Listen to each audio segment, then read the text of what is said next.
हो और एक घड़ी में राम देखते हो, क्या हो गया। और दूसरा दोहा है, वहां श्री कृष्ण के जगह पर राम जी दिख गए। मुरली मुकुट दुराय के धनुष बाण लिए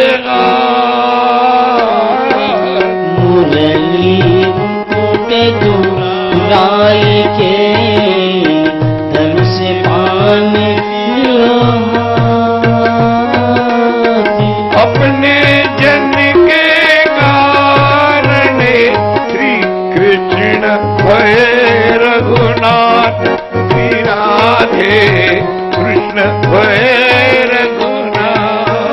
अपने जन के कारण कृष्ण भय रघुनाथ, श्री राधे कृष्ण भय रघुनाथ। वही राम है और वही कृष्ण है, इसमें अंतर नहीं है। तो देखिए, प्रातः काल के प्रसंग में हमने सुना है कि दशरथ जी के यहाँ 4 पुत्र हो गए, राम, लक्ष्मण, भरत और शत्रुघ्न। ये और कौशल्या के तो राम हुए, कैकेयी के भरत हुए और सुमित्रा जी के 2 हुए, शत्रुघ्न और लक्ष्मण। कैकेयी के एक ही थे। और एक बात आपको बता दूं, भरत और राम दिखने में बिल्कुल एक जैसे, स्वभाव के बिल्कुल एक जैसे, और लक्ष्मण और शत्रुघ्न दिखने को एक जैसे, स्वभाव के एक जैसे। ये 4। पर आप कहोगे कि ये आधी खीर कहां चली गई। पहले जो आधा हिस्सा निकाल के रखा था, जो चीज ले गई, ये कहां गई। ये और आपको सवेरे बता दिया है कि अंजनी नाम के स्त्री को और ये एकादश रुद्रावतार हनुमान जी प्रकट हो गए। आपने ये भी सुना है, संक्षिप्त में ही रामायण है यहाँ पर, रामायण तो सागर जैसी है। तो वे, और आपने सुना है कि दशरथ जी ने सपना दिखा कि मेरे आंगन में शिव जी और विष्णु को अभिषेक हो रहा है।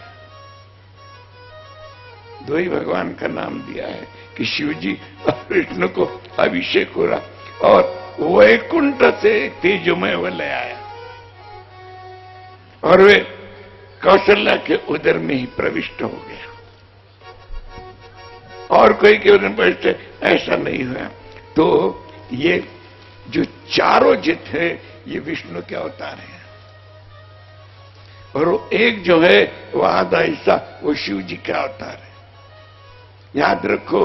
और ये आधे में शिव जी है और आधे में ये चारों है, यानी ये चारों एक स्वभाव के हैं, एक जैसे है। क्यों कि एक साथ में जब ये लोग खेलते थे तो ये बोलते थे, भरत शत्रुघ्न लक्ष्मण हम 4 हैं, हम 4 हैं।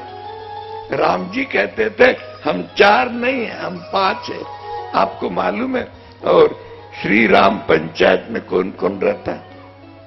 आप श्री राम पंचायत किसको बोलते मालूम है? आप राम, लक्ष्मण, भरत, शत्रुघ्न और सीता जी, इनको बोलते राम पंचायत। नहीं, राम पंचायत राम, लक्ष्मण, भरत, शत्रुघ्न और सीता जी नहीं है। राम पंचायत है राम, लक्ष्मण, भरत, शत्रुघ्न और हनुमान। ये 5 की राम पंचायत है ये, और 5 एक जगह से निकले हुए हैं, और 5 का विशेष प्रेम है। और तो यही कारण है, न तो हनुमान जी राम जी को छोड़ते हैं, न तो राम जी हनुमान जी को छोड़ते हैं।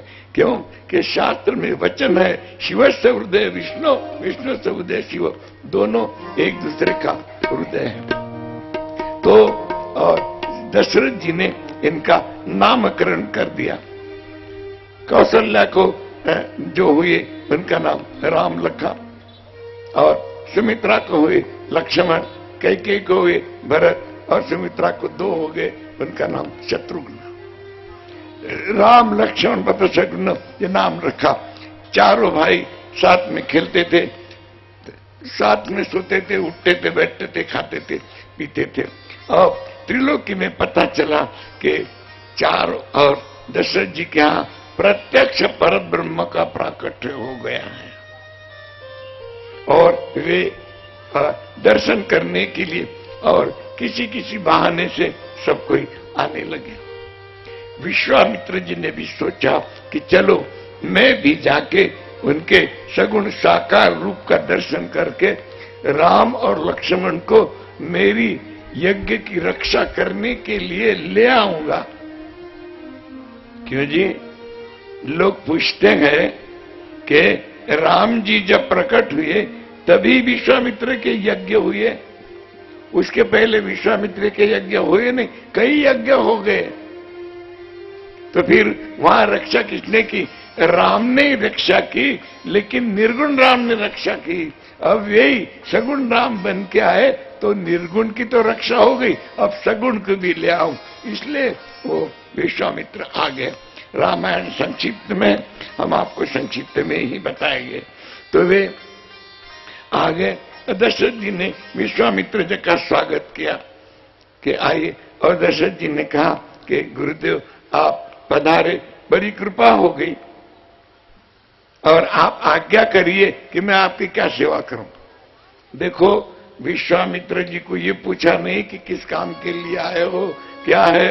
विश्वामित्र जी ने बोला नहीं अभी कि मैं इस कार्य के लिए आया हूं। स्वयं दशरथ जी ने कहा कि आपकी क्या इच्छा है, क्या आज्ञा है, सो आज्ञा करो, मैं आपकी आज्ञा का पालन करूंगा। यानी आप जो भी आज्ञा करोगे उस आज्ञा का मैं पालन करूंगा। बस विश्वामित्र जी ने सोचा कि अपना काम मुझे कहना नहीं पड़ा। विश्वामित्र जी ने कहा कि राम और लक्ष्मण को यज्ञ की रक्षा करने के लिए मैं मेरे साथ ले जाना चाहता हूं। इतना सुनना था तो एकदम दशरथ जी के मुंह से शब्द निकले, राम देत नहीं बनत गुसाई। मैं राम को नहीं दे सकता। पहले क्या कहा? आपकी क्या आज्ञा है सो करो, हर आज्ञा का पालन करूंगा। अब बोल जाए राम से तो राम देत नहीं बनत गुसाई। विश्वामित्र ने ऐसा नहीं कहा कि पहले क्यों कहा, अब नहीं बोलता, देख लूंगा। ठीक है, नहीं देता, जा रहा। दशरथ जी ने कहा जरा रुकिए। वशिष्ठ को पूछने को गए कि ये और राम और लक्ष्मण को मांग रहे यज्ञ की रक्षा के लिए, दूं क्या? दशरथ जी को ऐसा लगा कि वशिष्ठ जी बोले कि देने की कोई जरूरत नहीं, मैं देख लूंगा, और तो बाबा लोगों में झंझट हो जाएगी, मैं बरी रहूंगा।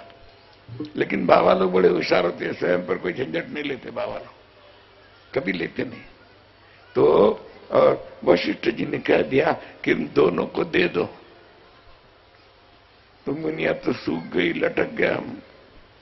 मैं तो चाहता था नहीं दो। देखा वशिष्ठ जी ने और क्या कहा, दे दो, विश्वामित्र बहुत तपस्वी है। विश्वामित्र ने प्रति सृष्टि निर्माण करी थी।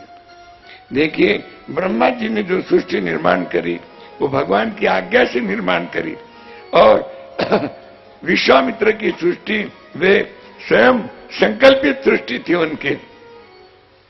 और हम जो ये अक्टूबर हीट जिसको बोलते, वापसे की धूप बोलते, ये विश्वामित्र की गर्मी है, और मई के गर्मी से भी ज्यादा होती है। वापसी की हम बोलते ना, वापसी की धूप चल रही, बड़ी तेज होती है, ये विश्वामित्र की गर्मी बोलते हैं इसको। तो ब्रह्मा जी तो खुद बोल नहीं सके विश्वामित्र को, लेकिन भगवान ने कहा कि दो दो सृष्टि नहीं चलेगी, तुम अपनी सृष्टि समेट लो। तब कहीं विश्वामित्र ने अपनी सृष्टि समेट ली, और कहे विश्वामित्र बड़ी तपस्वी है। और दशरथ जी को कहा तुम्हारे चारों पुत्र की शादी विश्वामित्र करा देंगे। अपने बेटे की शादी होने वाली है, ये सुनते से माता पिता को बड़ी खुशी होती है, माताओं को विशेष होती है। सबको कहते हैं अब हमारे बेटे के 2 हाथ के 4 हाथ होने वाले, जिसको उसको बोलते हैं 2 हाथ के 4 हाथ होने वाले। बात बिल्कुल है, लेकिन आप अधूरी बात बोलते हो। जैसे 2 हाथ के 4 हाथ होते हैं, वैसे 2 पांव के 4 पांव भी तो होते हैं। और चारपा वाला कौन होता है? समझदार को इशारा काफी है, बोलने की जरूरत नहीं। तो क्या इसको सावधान करते, क्यों जी? आप देखो, आप सावधान कब बोलते हो? हर बात पे इतना विवरण करेंगे तो। और आज कृष्ण जी तो राह देख रहे हैं आने की, बड़ा चहल पहल कर रहा है, टेढ़ी टांग वाला है ना, बड़ा उछल कूद कर रहा है आने के लिए। हाँ आएगा, जरूर आएगा, जल्दी आएगा। तो कहे, और हाँ आप लोग कहते सावधान रहना। हाँ तू बड़े धोखे की जगह जा रहा है, सावधान रहना। शादी की जगह धोखे की जगह होती है क्या? सास को बहू मिलती और ये वर्क और पति को पत्नी मिलती है, सब और इतना ये सब खुशी की बात है, तो सावधान क्यों करते? क्या ये बहुत बड़ी खाई है, इसको सावधान कहते इसमें। और यदि इस गृहस्थी में, इस खाई में पांव घसर गया तो डूब जाओगे। तो इसलिए, और वहां मंत्र के बाद में सावधान सावधान करते हैं। तो कहे ठीक है दे दो। विश्वामित्र को राम और लक्ष्मण दे दिए। विश्वामित्र राम लक्ष्मण को ले गए, यज्ञ की रक्षा करी, यज्ञ की रक्षा करी और ताड़का का वध हो गया।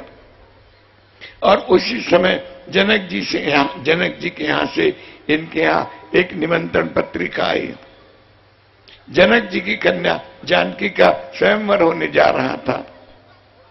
जानकी का स्वयंवर और में ये तय हुआ था कि एक पुराना शिव धनुष, देखो एक शिव धनुष नहीं था, दो शिव धनुष थे, दो थे। तो राम जी ने दो धनुष तोड़े क्या? राम जी ने धनुष तो एक ही तोड़ा, फिर ये दो धनुष कैसे थे? हाँ धनुष दो थे और धनुष यज्ञ दो हो गए, दो हो गए। तो राम जी दो धनुष यज्ञ में गए थे? नहीं। फिर अभी आपको और उलझन में मत पड़ो, सुलझा देगी आपको।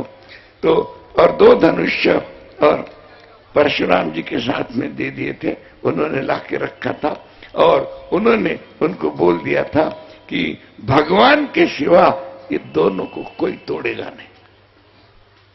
तो दो धनुष्य कहां रखे थे?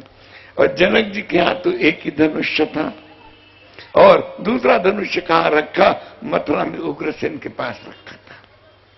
देखो आप आगे सुनोगे, कंस ने भी धनुष यज्ञ किया है, लेकिन धनुष यज्ञ कंस ने किया और धनुष्य तोड़ेगा श्री कृष्ण।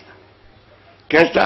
ये आप सुन लोगे, हमारे द्वारा हम आपको सुना देंगे कि उन्होंने वे धनुष यज्ञ तो कहे इसका, तो वे धनुष्य रखा था।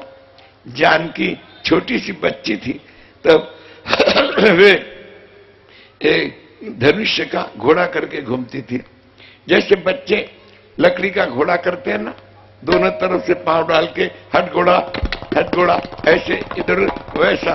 और महल में कहीं पे भी छोड़ देती थी। सेवक जब उठाने जाते थे तो उनसे उठता नहीं था, तो उनको ऐसा लगा ये छोटी सी बच्ची यूं उठा लेती है, अपने से उठा नहीं तो क्या हो गया? तूने बजाएगा? नहीं बजा।